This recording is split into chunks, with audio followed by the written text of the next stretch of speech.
दिगमवामहे कविं कवीनामस्त्रवस्तुवं ज्येष्ठराजं ब्रह्मणां ब्रह्मणस्पदानस्रन्वन्नोतिभिश्चेदसादनम् ओं महागणाधिपतये नमः। ओं नमः शिवाय। हर हर पार्वतीपति हर हर महादेव शंभो शंकर।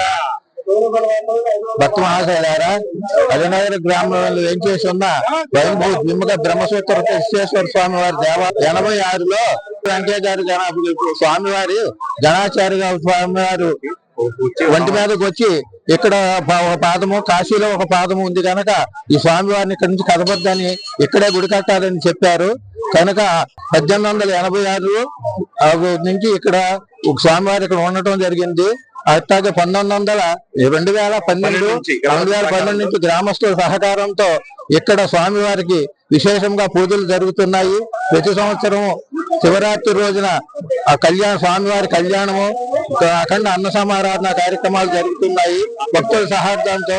అట్లాగే కార్తీక మాసంలో కూడా జ్వాలాతోరణము, రోజుకు జ్వాలాతోరణము, కార్తీక పౌర్ణమి రోజు జ్వాలాతోరణము, రోజు ఆకాశ దీపము, విశేష అభిషేకములు జరుగుతున్నాయి. కావున 50 మంది భక్తులు ఇచ్చేసి స్వామివారి సహకారంతో కృపా కటాక్షం సహకరించి స్వామివారి తీర్థ ప్రసాదం స్వీకరించి స్వామివారి కృపక పాత్రలు కావాల్సిందిగా కోరుతున్నాం. మాది ఎల్లరం గ్రామం అండి.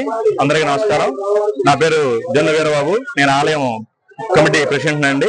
మా స్వామివారి పేరు శ్రీ గంగా పార్వతి సమేత ధిముఖ బ్రహ్మసూత్ర సహిత కాశీ విశ్వేశ్వర స్వామివారు అండి. ఆయన స్వయంభూ అండి.